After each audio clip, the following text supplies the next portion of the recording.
Guess what's back? Business and Brews, where real business talk meets real people, and always fueled by a good brew. This time we're going podcast first, bite-sized, insightful, and built for conversations you'll want to share. I'm your host, Matt Pierce, founder and CEO of Immediate, and I'll be sitting down with leaders, entrepreneurs, and friends to talk about leadership, growth, and the stories that make business worth talking about. So grab your favorite brew, pull up a chair, and let's talk business the way it's meant to be talked about. Business and Brews, back, bolder, and better than ever. Hey everybody, welcome back to another episode of Business and Brews. I'm your host, Matt Pierce. And given that it's a short week due to Memorial Day, we're going to do something a little bit different. No guest this week, just a conversation that I think is incredibly important, especially right now. We're going to talk about the connection between financial health and mental health. Because whether we want to admit it or not, money stress impacts almost every part of our lives. It impacts relationships, it impacts sleep, it impacts confidence, physical health. And for a lot of people, it creates this low-level anxiety that just follows them around every single day. And the reality is, you don't have to be quote unquote bad with money to feel financial pressure. A lot of people are doing their absolute best and still feeling squeezed. So today I want to talk through a few things. One, the current financial landscape, which I think we all have a decent understanding of, so we'll keep that part short. Two, how financial stress impacts both mental and physical well-being. And then three, we'll finish with a few practical things you can do to regain a little bit of control and reduce some of that pressure. So grab your favorite brew and let's jump in.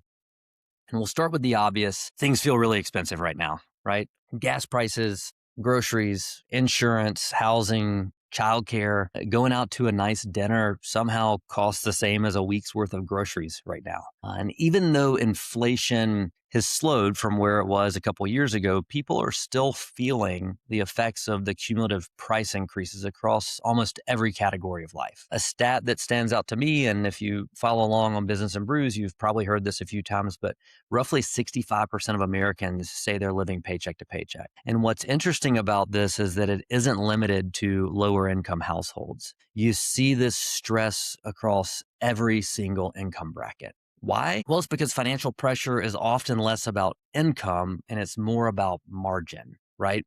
So it's the gap between what comes in and what goes out. And when the margin gets tight, life gets stressful very quickly. One unexpected expense, a car repair, a medical bill, an appliance replacement, that suddenly feels overwhelming. So at Immediate, over the last 6 years, we've had a front row seat to this reality. And one of the biggest things we've learned is this: most people are not irresponsible. They're simply reactive, right? Most employees accessing their pay early, they're not doing it for extravagant purchases. They're buying groceries. They're paying utility bills, right? Bill due date doesn't match up with pay date. They're putting gas in the car so they can get to work, or they're simply handling any of a variety of other unexpected life moments. And so when you zoom out, what you realize is that financial stress isn't really about money alone. It's about stability. And it's about feeling safe. It's about feeling like you can breathe. So when people don't feel that, it starts to impact everything else, which brings us to the second section of this episode, which is mental health. As you would imagine, financial stress, of course, is one of the most common forms of stress in America. Unfortunately, it doesn't just stay in the money category of life. It bleeds into everything. There's a growing amount of research showing strong connections between financial stress and anxiety, depression, sleep disruption, relationship strain, and even physical health decline. The American Psychological Association, at one point, it was like 13 straight years, and then COVID hit, and COVID was number one for that year. But then for the next 4 years, this became it again. Money is the top stressor for Americans year after year after year. And honestly, it makes sense because uncertainty is exhausting. When someone's constantly thinking, how am I going to pay this bill? What happens if something else goes wrong? Am I falling behind? Your brain just never really gets to rest. And over time, that chronic stress kind of seeps in the physical body, and you start to have these negative physical consequences of elevated cortisol levels, poor sleep, right? Waking up at 2 a.m., watching the ceiling fan spin around and around, trying to figure out how you're going to pay that bill. Right? It's higher blood pressure, it's fatigue, it could be weight fluctuation, lower immune response. all these things that the mental aspect of it start to flow in and you see it and feel it physically. Financial stress literally changes how your body functions. So mentally, it creates what I would call survival mode thinking. And when people are under this intense financial pressure, long-term planning just becomes incredibly difficult. You stop thinking about personal growth. You stop thinking about retirement at some point, decades in the future. There's no real thought of, I have enough margin to start investing. What are my future goals? All these things that just kind of start getting pushed back further and further because really all you're thinking about is, can I make it to Friday? Or can I make it to next Friday? And that's one reason that financial literacy matters so much is because financial literacy isn't just about spreadsheets and budgets. It's about reducing stress in order to create clarity. It's about helping people feel like they have options again. And I think this is an important distinction because sometimes people hear financial literacy and they immediately think like, oh, great, this person's about to lecture me about budgeting.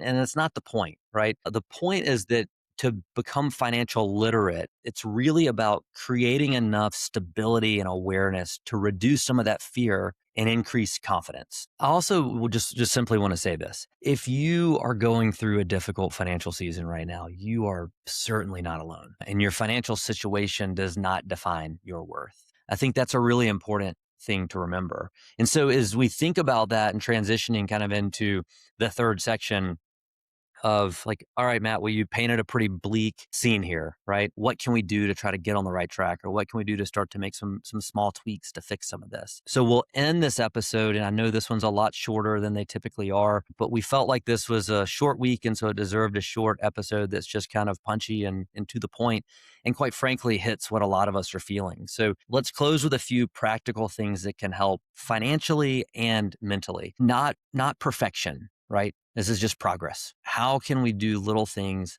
to help make progress on our lifelong financial wellness journey? So one, I would say you can focus on visibility, not guilt. One of the worst things people do during stressful financial periods is avoidance. You avoid checking your accounts. You avoid opening bills, right? You watch it just stack up on your kitchen counter. You avoid talking about money entirely. And while emotionally that is understanding, it usually increases anxiety in the long term. Clarity reduces stress. So even if the numbers aren't ideal, understanding where you stand today gives your brain something concrete to work with. Fear grows in uncertainty. I'm going to say that again. Fear grows in uncertainty. So start simple, right? You need to know what's coming in, right? Whether it's watching your clock in and clock out and understanding what each paycheck is going to be, when the paycheck's coming, if there's any side like gig, hustle, whatever you're doing to have income, you want to understand what's coming in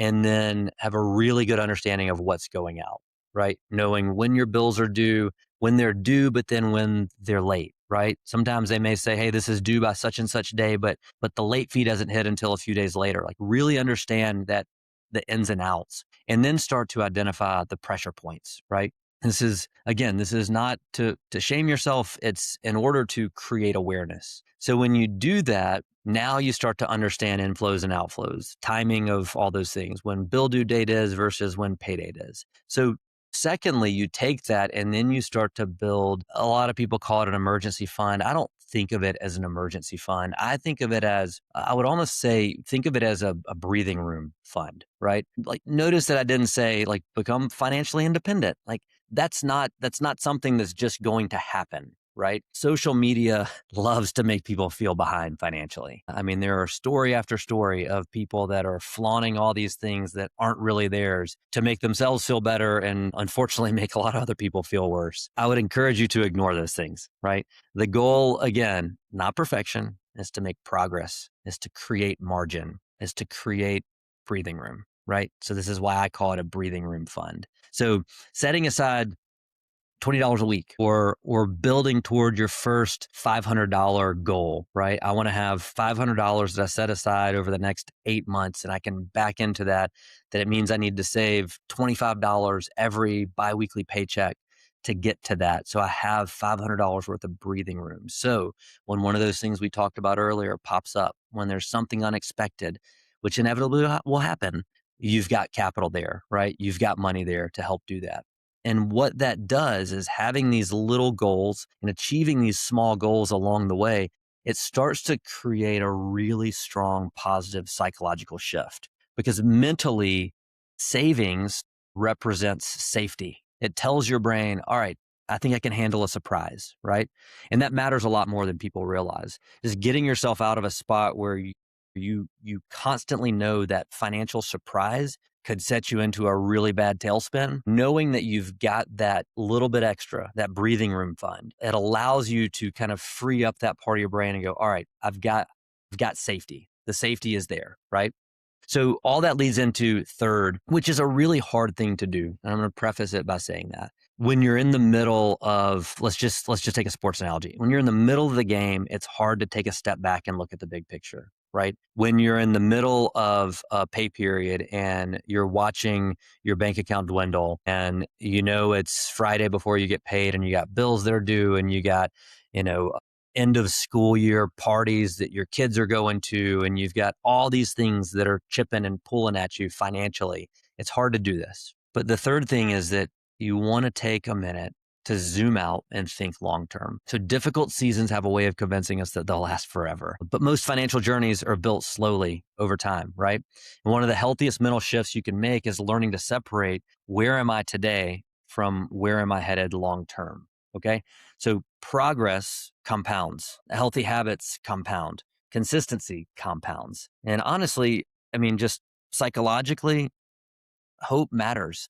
Sometimes the healthiest thing you can do mentally is to remind yourself this season is not the whole story. And so if you take some of these small things, piece them together, stack them week after week, over time, you start to just breathe a little easier. And some of those mental and physical issues that you run into and battles that you're having every day start to trickle down and they start to get a little lower and they start to feel like you can overcome this. And again, you get the feeling and the sense that this season is not the whole story. There is a longer term big picture that's out there. So as we wrap up today's episode, I want to encourage you with this. Financial health and mental health are deeply connected. Taking care of one often helps improve the other. You don't need a perfect budget. You don't have to have everything figured out, right?